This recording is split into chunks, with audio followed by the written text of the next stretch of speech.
Welcome to Keerthisri news. ముందుగా headlines.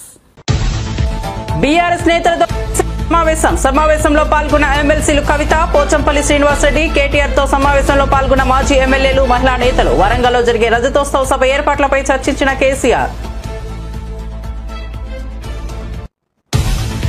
ఇలాంటివి మరో 100 కేసులు పెట్టినా భయపడనన్న భూవన కరుణాకర్ రెడ్డి. టీటీడీ గోశాలలో ఆవులు చనిపోయాయని తప్పుడు ప్రచారం చేశారంటూ భూవనపై కేసు. విద్యార్థి దశ నుంచే పోరాటాలు చేశానన్న భూవన, ఏ తప్పు జరిగినా ప్రశ్నిస్తూనే ఉంటానని వ్యాఖ్య.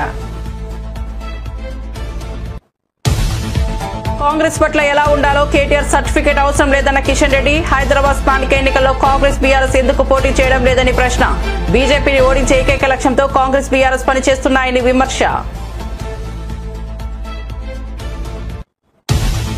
కేటీఆర్ నోరదుకో లేకపోతే నాలుకో కోస్తామన్న ప్రభుత్వ విప్ బీర్ల ఐలయ్య. చిల్లర రాజకీయాల కోసం కేటీఆర్ సిగ్గులేని మాటలు మాట్లాడుతున్నారన్న ఐలయ్య.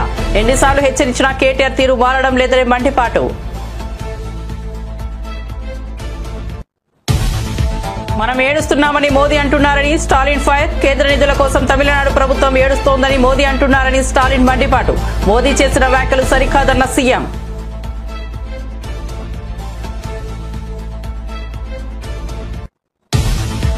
పేదల కన్నీటిని తుడిచేందుకు భూభారతిని తీసుకొచ్చామన్న పొంగులేటి శ్రీనివాసరెడ్డి. గతంలో ధరణి గురించి రెవెన్యూ సదస్సులు ఎక్కడైనా పెట్టారా అని ఆగ్రహం. భూ సమస్యలకు సంబంధించి 9.24 లక్షల దరఖాస్తులు వచ్చాయన్న మంత్రి.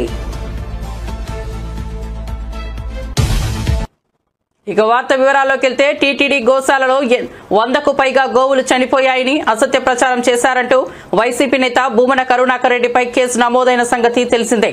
బీజేపీ నేత, టీటీడీ బోర్డు సభ్యుడు భానుప్రకాష్ రెడ్డి ఫిర్యాదు మేరకు పలు సెక్షన్ల కింద ఆయనపై కేసు నమోదు చేశారు. ఈ నేపథ్యంలో భూమన మాట్లాడుతూ, ఒక్క కేసు కాదు, ఇలాంటివి మరో 100 కేసులు పెట్టుకున్నా తాను భయపడనని అన్నారు. వ్యక్తిగత దాడులు, వ్యక్తిత్వ హననాలు చేస్తే భయపడతామనుకుంటే అది మీ భ్రమ మాత్రమేనని చెప్పారు. మీ తప్పులను ఎత్తి చూపుతూనే ఉంటానని, ప్రజాస్వామ్యబద్ధంగా ప్రశ్నిస్తూనే ఉంటానని అన్నారు. తిరుపతిలో మీడియాతో మాట్లాడుతూ ఆయన ఈ వ్యాఖ్యలు చేశారు. జీవితాలను త్యాగం చేసి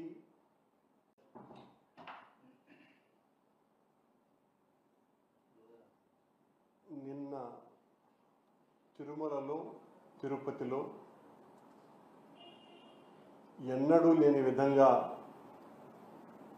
సాధువుల తిరుగుబాటును చూశాం. దాదాపు 100 మందికి పైగా సాధువులు హిందూ ధర్మ పరిరక్షణ కోసమని నడుం బిగించినటువంటి, జీవితాలను త్యాగం చేసి హిందూ ధర్మాన్ని కాపాడాలని కంకణబద్ధులైనటువంటి సాధువుల పట్ల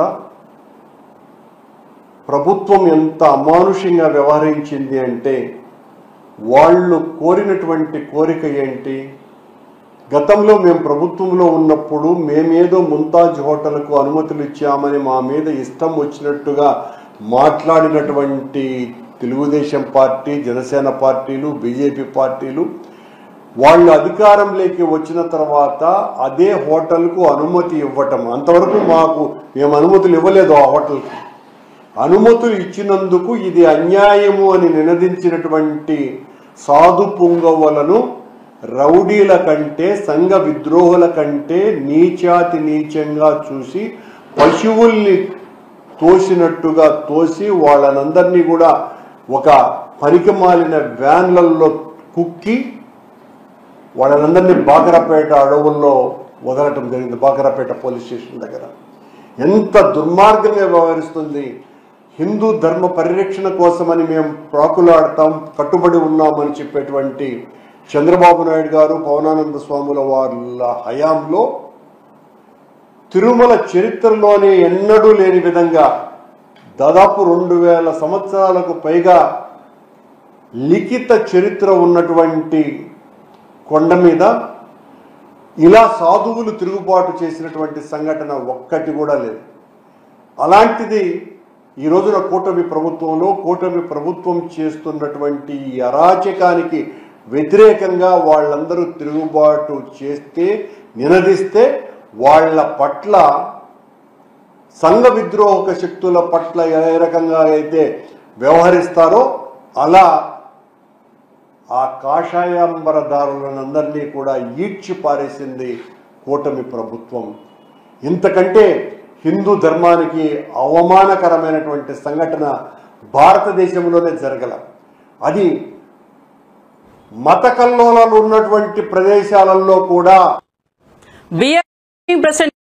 ప్రభుత్వం తీవ్ర స్థాయిలో విరుచుకుపడ్డారు. సీఎం రేవంత్ రెడ్డి మంత్రులు తమ 15 నెలల పాలనలో సంక్షేమ పథకాలు, సోనియా గాంధీ ఇచ్చిన అభయహస్తం 6 గ్యారంటీలను అమలు చేస్తుంటే కేటీఆర్ ఓర్చుకోలేక చిల్లర మర్లర రాజకీయాలు చేస్తున్నారని మండిపడ్డారు. చిల్లర రాజకీయాల కోసం సిగ్గులేని మాటలు మాట్లాడుతున్నారని విమర్శించారు. నోరు అదుపులో పెట్టుకో బిడ్డ, లేకపోతే నాలుక కోస్తామని హెచ్చరించారు. నోరు అదుపులో పెట్టుకోమని ఎన్నిసార్లు హెచ్చరించినా నీ తీరు మారడం లేదని ఐలయ్య అన్నారు. 10 ఏళ్ల పాటు తెలంగాణను పందికొక్కుల్లా దోచుకున్నారని, పింక్ మీడియా, సోషల్ మీడియా ద్వారా కాంగ్రెస్ ప్రభుత్వాన్ని బదనాం చేయాలని చూస్తున్నారని మండిపడ్డారు. మతిభ్రమ నుంచి మాట్లాడుతున్నాడు. అధికారం పోయిందనే అక్కస్తోటి, అధికారం మదంతోటి తెలంగాణను మొత్తం లూటీ చేసి మళ్ళా ప్రజా సంక్షేమాలు అందిస్తున్నటువంటి ప్రజాప్రభుత్వంలో మా గౌరవ ముఖ్యమంత్రి రేవంత్ రెడ్డి గారి నాయకత్వాన ఒకవైపు అభివృద్ధి, ఒకవైపు సంక్షేమం చేసుకుంటూ పోతుంటే ప్రభుత్వం ఏ పథకం చేపట్టినా కాలంలో కట్టబెట్టినట్టుగా ఆయన వెకిలి చేష్టలతోటి మా ప్రభుత్వం గురించి చిల్లర మల్లర మాట్లాడుతుండు.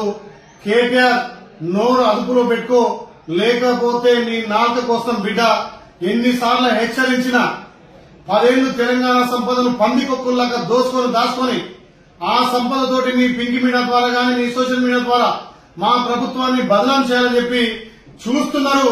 తస్మాత్ జాగ్రత్త. మా ప్రజాప్రభుత్వం, మా గౌరవ ముఖ్యమంత్రి రేవంత్ రెడ్డి గారు, మా మంత్రులు ఈ 15 నెలల్లో ఒక్కొక్కటిగా సంక్షేమ పథకాలు, తల్లి సోనియం ఇచ్చినటువంటి అభయసం 6 గ్యారెంటీలు అమలు చేస్తుంటే ప్రజలలో వస్తున్నటువంటి ఆదరణ చూసి ఓర్వలేక చిల్లర మల్లర రాజకీయాలు చేస్తున్నారు. ప్రభుత్వం వచ్చిన కాంచెల ప్రజాప్రభుత్వాన్ని కూలుస్తామంటున్నారు. సిగ్గుమాలి ఇలా మీకు చందాలిస్తున్నారు. కాంగ్రెస్ ఎమ్మెల్యేలు కొనుమని మాకు చందాలిస్తారని సిగ్గుమాలిన మాటలు మాట్లాడుతున్నారు. తెలంగాణ సంపద దోసుకుని దాలకుండా రియల్టర్ దగ్గర, బ్రోకర్ల దగ్గర, భూ స్కాములేషన్ దగ్గర చందాలు వసూలు చేస్తున్నటువంటి కేటీఆర్ నీ లెక్క పసులో అంగట్లో సంతలో పసులో ఉన్నట్టుగా అమ్ముడు పోయే ఎమ్మెల్యేలు కాదు. ఇలా ప్రజల చేత ఎన్నుకోబడ్డటువంటి కాంగ్రెస్ ఎమ్మెల్యేలు, నికాలసైన ఎమ్మెల్యేలు. మీ పరిపాలన నచ్చక, మీ అయ్య పాలన నచ్చకనే ఇలా కాంగ్రెస్ వైపు 10 మంది మద్దతు ఇచ్చి మీ ఎమ్మెల్యేలు వస్తుంటే సిగ్గు మారి ఎమ్మెల్యేలను కొంటా అని చెప్పి నోరు అదుపులో పెట్టుకుని మాట్లాడాలి. మీకు చందాలు ఎవరు ఇస్తారో, మీకు భూ కబ్జాలు, భూదందాలు చేసినోళ్ళు, మీకు తెచ్చినటువంటి భూ ధరణి చట్టం ద్వారా 1000 ఎకరాలు కొల్లగొట్టి, ప్రభుత్వ భూములను కొల్లగొట్టి, వక్ఫ్ బోర్డు భూములను, దేవాదాయ భూములను కొల్లగొట్టి ఆ డబ్బుతోటి ఎమ్మెల్యేలను చూస్తున్నావు. తస్మత్ జాగ్రత్త బిడ్డ. నీ పరిపాలన చూసే ప్రజలు విసిగి వేగారు. నువ్వు కాదు, నీ అయ్య కాదు, నీ జేజమ్మ దిగొచ్చిన తెలంగాణలో 10 సంవత్సరాలు ప్రజాపాలన గౌరవ ముఖ్యమంత్రి రేవంత్ రెడ్డి గారి నాయకత్వాన కాంగ్రెస్ పార్టీ 10 ఏళ్ల అధికారం ఉంటది. నువ్వు రాసి పెట్టుకో. ఇలాంటి చిల్లర మల్లర రాజకీయాలు చేస్తే మిమ్మల్ని ఇప్పటికే బొందబెట్టిరు. ఎంపీ ఎలక్షన్ లో గుండుసులు దూయించారు. రేపు రాబోయే స్థానిక సంస్థల్లో మిమ్మల్ని గ్రామాలలో తిరగనియరు. మా ప్రభుత్వం చేపట్టినటువంటి సంక్షేమ పథకాలు, మహిళలకు పెద్దపీట వేసినాం, రైతులకు పెద్దపీట వేసినాం, యువతకు ఉద్యోగాలు ఇచ్చినాం, ఇలా ఉద్యమకారులకు పెద్దపీట వేసినాం. ఇలా గ్రామాన రేషన్ బియ్యం, సన్న బియ్యం ద్వారా పేదోడికి 3 పూటల సన్న బియ్యం పెట్టే అవకాశం భారతదేశంలో ఏ ప్రభుత్వం చేయలే. ఓన్లీ తెలంగాణలో గౌరవ ముఖ్యమంత్రి రేవంత్ రెడ్డి నాయకత్వాన. కాంగ్రెస్ పార్టీ పట్ల ఎలా వ్యవహరించాలనే దానిపై కేటీఆర్ సర్టిఫికేట్ బీజేపీకి అవసరం లేదని కేంద్ర మంత్రి కిషన్ రెడ్డి స్పష్టం చేశారు. హైదరాబాద్ స్థానిక సంస్థల ఎన్నికల్లో కాంగ్రెస్, బీఆర్ఎస్ పార్టీలు ఎందుకు పోటీ చేయడం లేదని ఆయన ప్రశ్నించారు. రాష్ట్రంలో అధికారంలో ఉన్న కాంగ్రెస్ పార్టీ ఎన్నికలకు దూరంగా ఉండటం సరికాదని అన్నారు. బేగంపేటలో ఎమ్మెల్సీ ఎన్నికకు నిర్వహించిన బీజేపీ సన్నాహక సమావేశంలో ఆయన మాట్లాడుతూ మజ్లిస్ పార్టీకి వ్యతిరేకంగా బీజేపీ నిరంతరం పోరాటం చేస్తోందని అన్నారు. మజ్లిస్ పార్టీకి సంతోషంగా ఉండాలి, మజ్లిస్ పార్టీ కనుసైగల్లో ఉండాలి, మజ్లిస్ పార్టీ మెప్పు పొందాలి. ఈరోజు ఈ తెలంగాణ దురదృష్టము ఈ రకమైనటువంటి పరిస్థితి వచ్చింది. గతంలో ఆంధ్రప్రదేశ్ ఉన్నప్పుడు పరిస్థితి వేరు. ఈరోజు తెలంగాణ ఏర్పడిన తర్వాత తెలంగాణ ప్రజలు చైతన్యం కాకపోతే, తెలంగాణ ప్రజలు రానున్నటువంటి ప్రమాదాన్ని గ్రహించకపోతే, తెలంగాణ ప్రజలు ఈ తెలంగాణను రక్షించుకోవాలనేటువంటి ఆలోచన లేకపోతే మళ్ళీ నిజాం పరిపాలన ఏకంగా రజాకార్ల కాలంలో ఏ రకమైనటువంటి దౌర్జన్యకాండ కొనసాగిందో అదే పరిస్థితి వస్తుంది. ఈరోజు పాతపట్నంలో రజాకార్ల సమయంలో దౌర్జన్యాలు జరిగినాయి. స్వాతంత్రం వచ్చిన తర్వాత మనం ఎన్నుకున్నటువంటి ప్రభుత్వాల అధికారంలో ఉన్న తర్వాత ఎన్ని బస్తీలు కాలైనాయో నేను పత్రికా విలేకరులందరినీ కోరుతా ఉన్నాను, ఒక్కసారి మీరు సర్వే చేయండి. నేను హైదరాబాద్ పాతపట్నంలో పెరిగాను. ఎన్ని హిందూ బస్తీలు, దళితులు ఉండేటువంటి బస్తీలు ఊచకోత కోసి దౌర్జన్యం చేసి ఈ మజ్లిస్ పార్టీ ఆ బస్తీలన్నిటిని కూడా అడ్డికి పావుశారంటారు తెలంగాణలో. ఆ రకంగా ఇండ్లన్నిటిని కూడా స్వాధీనం చేసుకొని ఎన్ని ఖాళీ చేయించారో ఒక్కసారి సర్వే చేయాల్సిందిగా కోరుతా ఉన్నాను. ఈ ప్రభుత్వం ఒక వైట్ పేపర్ పబ్లిష్ చేయాల్సిందిగా కోరుతా ఉన్నాను. కాబట్టి ఇది చాలా పెద్ద ప్రమాదం. అందుకే తెలంగాణ ప్రజలు జాగ్రత్త పడాల్సిన అవసరం ఉంది. నేను ఒక్కటే అడుగుతా ఉన్నాను, రాహుల్ గాంధీకి ఎందుకు ఈరోజు హైదరాబాద్ నగరంలో అధికారంలో ఉండి మీరు ఈ ఎమ్మెల్సీ ఎలక్షన్స్ లో ఎందుకు పోటీ చేయడం లేదో చెప్పే ధైర్యం ఉందని అడుగుతా ఉన్నాను. ఎందుకు మజ్లిస్ పార్టీకి వ్యతిరేకంగా ఎందుకు పోటీ చేయలేదో తెలంగాణ ప్రజలకు జవాబు చెప్తారు అడుగుతా ఉన్నాను. ఎందుకు ఈరోజు బీఆర్ఎస్ పార్టీ మీరు మొన్న పార్లమెంట్ ఎలక్షన్స్ లో పోటీ చేశారు కదా, ఎమ్మెల్యే ఎలక్షన్స్ లో పోటీ చేశారు కదా, ఓడిపోతామని తెలిసి కూడా పోటీ చేశారు కదా, డిపాజిట్ రాలని తెలిసి కూడా పోటీ చేశారు కదా, బీజేపీని ఓడించడం కోసం, మజ్లిస్ పార్టీని గెలిపించడం కోసం అసెంబ్లీ ఎలక్షన్స్ లో, కార్పొరేషన్ ఎలక్షన్స్ లో, ఎంపీ ఎలక్షన్స్ లో మీరు పోటీ చేశారు కదా, ఇప్పుడు ఎందుకు పోటీ చేయడం లేదో చెప్పాలి. ఇదంతా కూడా మజ్లిస్ పార్టీతో చేసుకున్నటువంటి దుర్మార్గమైనటువంటి ఒప్పందం. బీజేపీని ఓడించేటువంటి కుట్ర, బీజేపీ ఓడించేటువంటి చేసేటువంటి కుట్రలో భాగంగానే ఈ మూడు పార్టీలు కూడా ఒకటై ఈరోజు భారతీయ జనతా పార్టీని ఓడించేటువంటి ప్రయత్నం చేస్తా ఉన్నారు. భారతీయ జనతా పార్టీని అణిచివేసేటువంటి ప్రయత్నం చేస్తా ఉన్నారు. జాతీయ భావజాలాన్ని తొక్కిపెట్టేటువంటి ప్రయత్నం చేస్తా ఉన్నారు. ఇక్కడ ప్రజల హక్కులను కాలరాచేటువంటి ప్రయత్నం చేస్తా ఉన్నారు. ఈ మూడు పార్టీలు కూడా కుటుంబ పార్టీలే. సోనియా కుటుంబము, నెహ్రూ కుటుంబము, కేసీఆర్ కుటుంబము, ఓవైసీ కుటుంబం, ఈ మూడు కుటుంబ పార్టీలు ఈరోజు తెలంగాణ రాష్ట్రాన్ని, హైదరాబాద్ నగరాన్ని మరి కేంద్ర ప్రభుత్వ నిధుల కోసం మన ప్రభుత్వం ఏడుస్తోందని ప్రధాని మోదీ అంటున్నారని తమిళనాడు సీఎం స్టాలిన్ మండిపడ్డారు. కేంద్రం నుంచి ఎంత ఇచ్చినా తమిళనాడులో ఉన్న వాళ్లు ఏడుస్తున్నారని మోదీ ఆరోపించారని, అలాంటి వ్యాఖ్యలు సరికాదని అన్నారు. గుజరాత్ సీఎంగా మోదీ ఉన్నప్పుడు నిధుల కోసం కేంద్ర ప్రభుత్వాన్ని ఎలా అడిగారో అందరికీ తెలుసునని చెప్పారు. కేంద్రం నుంచి ఎన్ని నిధులు ఇచ్చినా మనం ఏడుస్తున్నది మోదీ అనడం దారుణమని అన్నారు. డిలిమినేషన్ వల్ల లోక్సభ స్థానాలు తగ్గవని కేంద్ర హోంమంత్రి అమిత్ షా హామీ ఇవ్వాలని స్టాలిన్ డిమాండ్ చేశారు. నీట్ పరీక్ష నుంచి తమిళనాడును విముక్తి చేయాలని కోరారు. తమిళనాడుపై హిందీ భాషను బలవంతంగా రుద్దే ప్రయత్నం చేయరాదని అన్నారు. திமுகவோட போர் என்னன்னு தமிழ்நாட்டு மக்களுக்கு மட்டும் இல்ல, இந்தியாவில் இருக்கக்கூடிய எல்லோருக்கும் தெரிஞ்சிருக்கப்போ இதான் திமுக போவர். உண்மை இப்படி இருக்க திசை மாறி சென்று கொண்டிருப்பவர்கள் திசை காட்டிகளாக இருக்கிற எங்களை பார்த்து திசை புலம்ப வேண்டாம். நான் கேட்பது, மாண்புமிகு ஒன்றிய உள்துறை அமைச்சர் அமித்ஷா அவர்களே, நீட் தேர்வில் விளக்கு தருவோம்னு உங்களால் சொல்ல முடியுமா? இந்தியை திணிக்க மாட்டோம்னு உங்களால் உறுதியளிக்க முடியுமா? தமிழ்நாட்டுக்கு இவ்வளவு சிறப்பு நிதியை கொடுத்திருக்கிறோம்னு பட்டியல் போட முடியுமா?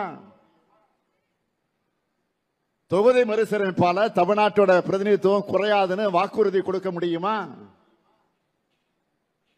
நாங்க செய்யறது திசை திருப்பல்னா இதுக்கெல்லாம் தெளிவான பதில தமிழ்நாட்டு மக்களுக்கு ஏன் நீங்க கொடுக்கல? அடுத்து கொஞ்ச நாளைக்கு முன்னாடி தமிழ்நாட்டுக்கு நம்முடைய மாண்புமிகு பிரதமர் அவர்கள் வந்தார்கள். ராமேஸ்வரத்துக்கு வந்தார்கள், ராமநாதபுரம் மாவட்டத்துக்கு வந்தார்கள், பாலத்தை திறந்து வைக்க வந்தார்கள். வரட்டும், அதை நாங்கள் விமர்சிக்க விரும்பல. ஆனா என்ன பேசிட்டு போனாருங்க? எவ்வளவு கொடுத்தாலும் இங்க அழுகுறாங்க, எவ்வளவு நிதி கொடுத்தாலும் நம்ம அழுகுறோமா அப்படின்னு பேசிட்டு போயிருக்காரு. நான் மிகுந்த அடக்கத்தோடு மரியாதையோடு மாண்புமிகு பிரதமருக்கு நினைவுபடுத்த விரும்புவது, ஒன்றிய அரசிடம் கையேந்தி நிற்க மாநிலங்கள் பிச்சைக்காரர்களான்னு யாரு நீங்க கேட்டது? மாநில சுயாட்சிக்கான குரல் நம் மாண்புமிகு திட்டத்தின் கீழ் நகர்ப்புற பகுதிகளில் இலவச வீட்டுமனை பட்டா வழங்கப்படுகிறது. இதோ தமிழ்நாட்டிலேயே அதிகபட்சமாக 63,000 வீட்டுமனை பட்டா వழங்கப்படுகிறது. హైదరాబాద్ లో భారత రాష్ట్ర సమితి నాయకులతో మాజీ సీఎం కేసీఆర్ కీలక సమావేశం నిర్వహించారు. ఈ సమావేశంలో ఎమ్మెల్సీలు కల్వకుంట్ల కవిత, పోచంపల్లి శ్రీనివాసరెడ్డి పాల్గొన్నారు. అలాగే మాజీ ఎమ్మెల్యేలు, మహిళా నేతలు, పార్టీ వర్కింగ్ ప్రెసిడెంట్ కేటీఆర్ కూడా హాజరయ్యారు. వచ్చే వారంలో వరంగల్లో జరగనున్న బీఆర్ఎస్ రజతోత్సవ సభ ఏర్పాట్లపై ఈ సమావేశంలో చర్చ జరిగింది. మహిళల భాగస్వామ్యాన్ని పెంచేందుకు ప్రత్యేక ఏర్పాటు చేయాలని కేసీఆర్ సూచించారు. సభలో మహిళల కోసం ప్రత్యేక కార్యాచరణ ప్రణాళికలు రూపొందించాలని నేతలు నిర్ణయించారు. ఈ సభను పార్టీ బలాన్ని చాటే వేదికగా మలచాలని కేసీఆర్ నాయకత్వం స్పష్టంగా చేసింది. జహీరాబాద్ లోక్సభ నియోజకవర్గంపై గాంధీభవన్లో నిర్వహించిన సమీక్షా సమావేశంలో పీసీసీ చీఫ్ మహేష్ కుమార్ గౌడ్ కీలక వ్యాఖ్యలు చేశారు.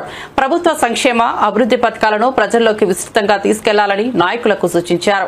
నేతలు, కార్యకర్తలు ఒకటిగా సమన్వయంతో పనిచేయాల్సిన అవసరం ఉందని చెప్పారు. అయితే పార్టీ లైన్ దాటి వ్యవహరించే వారిపై కఠిన చర్యలు తప్పవని ఆయన స్పష్టం చేశారు. పార్టీ శ్రేణులు ప్రజల మద్దతు నిలబెట్టుకోవాలని, రానున్న ఎన్నికల్లో విజయాన్ని సాధించాలని పిలుపునిచ్చారు. హైదరాబాద్ లోని ఇందిరా పార్క్ ధర్నా చౌక్ వద్ద గ్రూప్ 1 అభ్యర్థులు భారీగా ధర్నాకు దిగారు. టీఎస్పీఎస్సీ నిర్వహించిన గ్రూప్ 1 పరీక్షల్లో అవకతవకలు చోటు చేసుకున్నాయని అభ్యంతరం తెలిపారు. గ్రూప్ 1 అభ్యర్థులకు అన్యాయం చేయకు అంటూ నినాదాలు చేస్తూ పరీక్షా ప్రక్రియపై న్యాయపరమైన విచారణ జరిపించాలని డిమాండ్ చేశారు.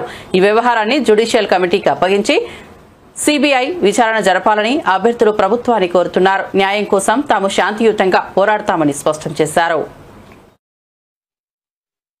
పబ్లిక్ సర్వీస్ కమిషన్ వారు గాని, ప్రభుత్వం వారు గాని ఓపెన్ దర్బార్ మీటింగ్ పెట్టి నిరుద్యోగుల ప్రశ్నలకు జవాబు చెప్పాలి. నిరుద్యోగులు నొట్టి అడుగుతలేరు, సైంటిఫిక్ గా అడుగుతున్నారు. 30 మందికి వరుసగా ఉన్నోళ్లకు ఒకే మార్కులు ఎట్లా వస్తాయి?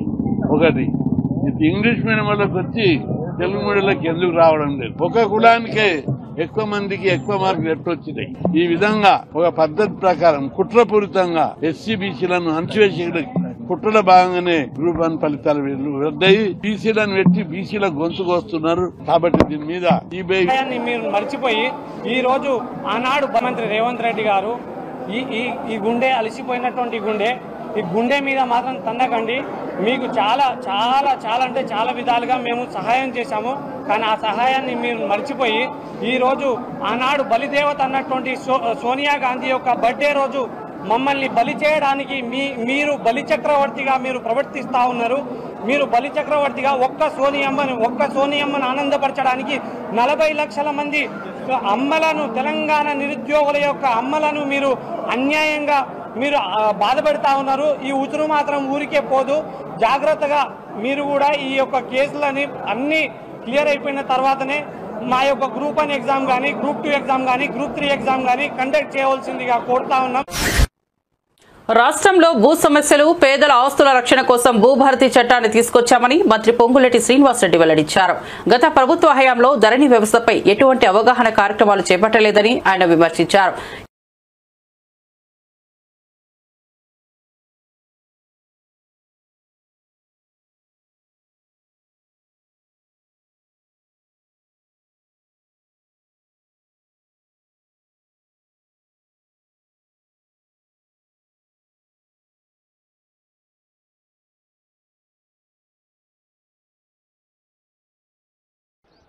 వీధుల్లో రౌడీల్లా ఆ బిల్లు పెట్టకుండా ఎలా అడ్డుకున్నారో, స్పీకర్ గారి మీద గాని నా మీద గాని ఆ కాగితాలు చింపి ఎలా వేశారో ఆనాడు రాష్ట్ర ప్రజలందరూ ప్రత్యక్షంగా చూశారు.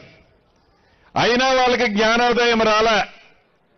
2 పర్యాయాలు చెంప చెల్లుమనేటట్టు తెలంగాణ ప్రజల తీర్పు ఇచ్చినా వారు ఏం తప్పు చేశారో, ధరణిలో ఏమి తప్పులున్నాయో అనేది గ్రహించకుండా ప్రతిపక్షంలో ఉన్నావు కాబట్టి ఏది పడితే అది మాట్లాడతామని, మాట్లాడితే చెల్లుద్దని వారు అనుకున్నారే తప్ప వారు చేసిన తప్పుని గ్రహించకపోవటం నిజంగా దురదృష్టకరం.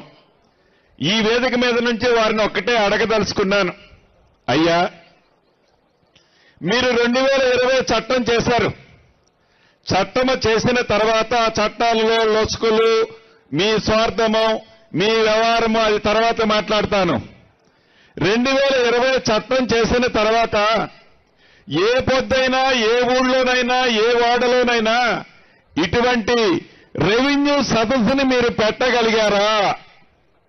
నిజంగా మీరు పెట్టి ఉంటే ప్రజలు ఈ ధరణితో ఎంత ఇబ్బంది పడ్డారో ఆ సభలో మీ ఈపు విమానము మోత మోగించి ఉండేవాళ్ళు. అంటే కనీసం ప్రజా దర్బారు రెవెన్యూను గురించి రెవెన్యూ సదస్సును కూడా పెట్టలేని ఒక చట్టాన్ని చేశామని ఒప్పుకోకుండా ఇంకా నోరడ్డం వేసుకొని నోరుంది కదా అని ఏది పడితే అది మాట్లాడితే తెలంగాణ ప్రజలు, ముఖ్యంగా ఇందిరమ్మ ప్రభుత్వాన్ని ఆశించిన ప్రజలు మిమ్మల్ని ఎప్పటికీ క్షమించరని తెలియజేసుకుంటున్నాను. ఇందాక విన్నాము, 2 ఆడబిడ్డ, ఒక ఆడబిడ్డ చెప్పింది, ఒక పర్వతాలు అన్న చెప్పాడు. ఆడబిడ్డ వ్యవహారం చెప్తాను.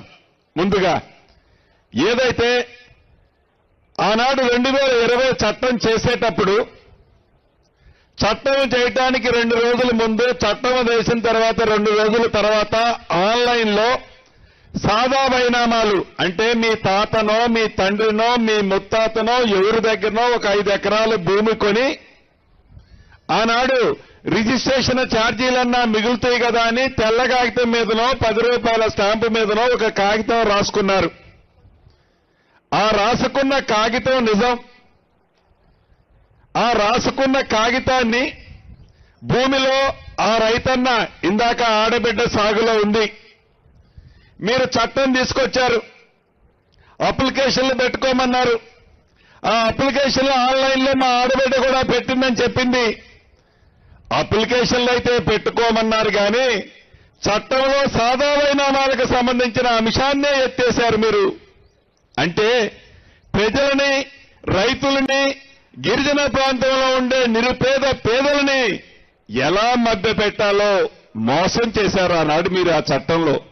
మన ఇందిరమ్మ ప్రభుత్వంలో ఈ భూభారతి చట్టంలో ఏదైతే ఆనాడు 9,24,000 అప్లికేషన్లు ఆన్లైన్లో ఉన్నాయో, ఈ ఆన్లైన్లో ఉన్న 9,24,000 అప్లికేషన్లు న్యాయమైన ప్రతి దాన్ని చిత్తశుద్ధితో మా అధికారులు పరిష్కరించే విధంగా ఈ చట్టంలో అవకాశాన్ని కల్పించాం. అదే భూభారతి. పశ్చిమ గోదావరి జిల్లా పాలకులు నియోజకవర్గంలో పర్యటించిన రాష్ట్ర మంత్రి నిమ్మల రామానాయుడు పాలకులు మండలంలోని పొడూరు ప్రాంతంలో 2.62 కోట్లతో నిర్మించనున్న పంట కాలువల పక్క రోడ్లకు శంకుస్థాపన చేశారు. ఈ సందర్భంగా మాజీ సీఎం పై తీవ్ర విమర్శలు చేశారు. మరోసారి అధికారం కోసం జగన్ విద్వేషాలు రెచ్చగొడుతున్నారని ఆరోపించిన మంత్రి నిమ్మల రోడ్డు ప్రమాదంలో మరణించిన పాస్టర్ ప్రవీణ్ ఘటనపై వైసీపీ చేస్తున్న దుష్ప్రచారాన్ని తీవ్రంగా ఖండించారు. వక్ఫ్ బిల్లుపై వైసీపీ తీసుకుంటున్న ద్వంద్వ వైఖరిని ప్రజలు గమనిస్తున్నారని వ్యాఖ్యానించారు. పార్లమెంట్ చరిత్రలో ఓటింగ్ అయ్యాక విప్ జారీ చేసిన ఘనత జగన్దేనంటూ ఎద్దేవా చేశారు. నాస్తికుడిని టీటీడీ చైర్మన్ గా నియమించడం వైసీపీ చేసిన భయంకర తప్పిదమని నిమ్మల వ్యాఖ్యానించారు. 10-15 వార్డులు ముంచేసేటువంటి చెత్తదాయని ట్రైన్ ఏదైతే ఎన్నికల ముందు నేను ఒక మాట ఇచ్చాం, రేపు అధికారంలోకి వచ్చిన తర్వాత దీన్ని పూర్తి చేసేటువంటి బాధ్యత తీసుకుంటానని మాట ఇచ్చాం. ఎందుకంటే ఆ రోజు 14-19లో నేను పనులు ప్రారంభిస్తే ఆ రోజు వైసీపీ గద్దలు అడ్డుకునేటువంటి పరిస్థితి. కొన్ని 5 సంవత్సరాల్లో వాళ్ళు ఏమన్నా చేశారని అంటే వాళ్ళు ఒక్క అరబస్తా సిమెంట్ కానీ ఒక్క రూపాయి తెలియదు కదా, నేను తెచ్చిన నిధులు కూడా రద్దు చేసినటువంటి పరిస్థితి. మళ్లీ ఈ రోజు అధికారంలోకి వచ్చిన 9 నెలల్లోనే మళ్లీ ఈ రోజు మరి 14 కోట్ల రూపాయలు అక్షరాల ఈ యొక్క దమయంపట్టికి నిధులు కేటాయించి మరి మొన్ననే మేము కొబ్బరికాయ కొట్టాము. మరి మొన్ననే తర్వాత రోజు కొలతలేశారు, మళ్ళీ ఈ రోజు వెంటనే పనులు కాంక్రీట్ పనులు కూడా ప్రారంభించారు. అంటే మాట ఇస్తే ఆ మాటను నిలుపుకోనేటానికి ఈ యొక్క దమయపర్తి డ్రైనే ఒక ఉదాహరణ అనే విషయాన్ని సందర్భంగా తెలియజేసుకుంటూ, ఇది క్లిష్టమైనటువంటి పని, ఊబిలో చేసేటువంటి పని. ఎప్పటికప్పుడు డ్రైన్స్ నుంచి నీరంతా కూడా దీంట్లో వచ్చేసేటువంటి పరిస్థితుల్లో కూడా, అటువంటి ప్రతికూల పరిస్థితుల్లో కూడా వర్క్ ని ఎప్పటికప్పుడు ఇన్స్పెక్ట్. బులెటిన్ ముగించే ముందు హెడ్లైన్స్ మరోసారి చూద్దాం. బీఆర్ఎస్ నేతలతో సమావేశంలో పాల్గొన్న ఎమ్మెల్సీలు కవిత, పోచంపల్లి శ్రీనివాసరెడ్డి, కేటీఆర్ తో సమావేశంలో పాల్గొన్న మాజీ ఎమ్మెల్యేలు, మహిళా నేతలు. వరంగల్లో జరిగే రజతోత్సవ సభ ఏర్పాట్లపై చర్చించిన కేసీఆర్. ఇలాంటివి మరో 100 కేసులు పెట్టినా భయపడనన్న భూమన కరుణాకర్ రెడ్డి. టీటీడీ గోశాలలో ఆవులు చనిపోయాయని తప్పుడు ప్రచారం చేశారంటూ భూమనపై కేసు. విద్యార్థి దశ నుంచే పోరాటాలు చేశానన్న భూమన, ఏ తప్పు జరిగినా ప్రశ్నిస్తూనే ఉంటానని వ్యాఖ్య. కాంగ్రెస్ పట్ల ఎలా ఉండాలో కేటీఆర్ సర్టిఫికేట్ అవసరం లేదన్న కిషన్ రెడ్డి. హైదరాబాద్ స్థానిక ఎన్నికల్లో కాంగ్రెస్ బీఆర్ఎస్ ఎందుకు పోటీ చేయడం లేదని ప్రశ్న. బీజేపీని ఓడించే ఏకైక లక్ష్యంతో కాంగ్రెస్ బీఆర్ఎస్ పనిచేస్తున్నాయని విమర్శ. కేటీఆర్ నోరదుకో లేకపోతే నాలుకో కోస్తామన్న ప్రభుత్వ విప్ బీర్ల ఐలయ్య. చిల్లర రాజకీయాల కోసం కేటీఆర్ సిగ్గులేని మాటలు మాట్లాడుతున్నారన్న ఐలయ్య. ఎన్నిసార్లు హెచ్చరించినా కేటీఆర్ తీరు మారడం లేదని మండిపాటు. మనం ఏడుస్తున్నామని మోదీ అంటున్నారని స్టాలిన్ ఫైర్. కేంద్ర నిధుల కోసం తమిళనాడు ప్రభుత్వం ఏడుస్తోందని మోదీ అంటున్నారని స్టాలిన్ మండిపాటు. మోదీ చేసిన వ్యాఖ్యలు సరికాదన్న సీఎం.